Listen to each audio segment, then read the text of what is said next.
I think the first 7 games of this season, I think more than anything at that position, a lot of people are going to look at stats first because they're the easiest thing to pull up and flip to the back page. And that's really not it, at this position.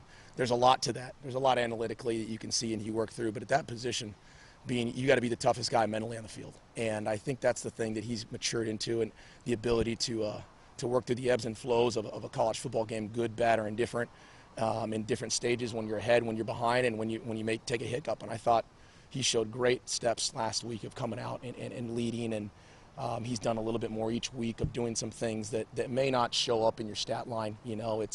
It's the things we talk about a lot. I use the analogy a lot of a center in basketball, a great pick guy, a great box out rebound. Those aren't going to show up in the paper, but those are fundamentally things. Those are fundamentally things that win, and so we try to find the box outs or the good screen set in the quarterback world, and that's really just doing some things that maybe not everyone sees, and that's leadership roles, and that's small things that still win, carrying out fakes and all that stuff.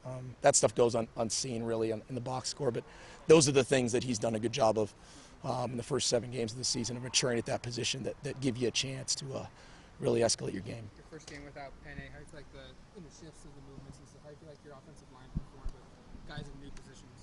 Yeah, I mean, I thought that second half was different than the first half, for sure. I think that losing Panay is a big blow to us, but I think that's part of this game. It's next man up, and we trust those guys to go in, and they've got to continue to get every rep counts, and so we've got to manage that correctly. And obviously he's missed, but we've got to move forward, and we wish he was out there, obviously, but we've got to continue to get better and gel, and we will.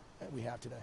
After a tough week on the ground for you, how much of it do you look at and say, well, some of that's the scheme and things that you could correct the second time around, but you won't see Washington stay for a year, and how much of it is things that you do correct this week where this was an uncharacteristically tough week? Yeah, I think someone mentioned that a little bit earlier. We took some time and made sure we didn't just skip through stuff, whether it's schematics or of what they're doing or how we do stuff.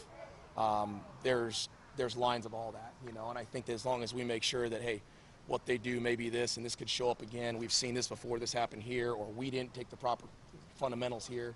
I think it's a blend of those things really throughout the course of that. And I think that we've done a good job of addressing those things and continue to try to make it all work. And that's part of growth. And that's part of pulling a team together in the mid parts of a season versus a good team. You have a unique perspective because you're a former NFL offensive coordinator. How do you think Herbert's skills would translate to the NFL? I don't.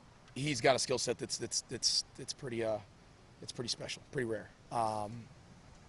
Having been there and been through those drafts, I mean, he's got a skill set that's going to be comparable to as good as anybody. And but that bridge, we're going to cross that bridge when we get there. It's a totally different game. It's a totally different time, and I haven't thought 1 second about that and talking to him about that situation. Thanks, Coach. Thanks, Coach. Yeah.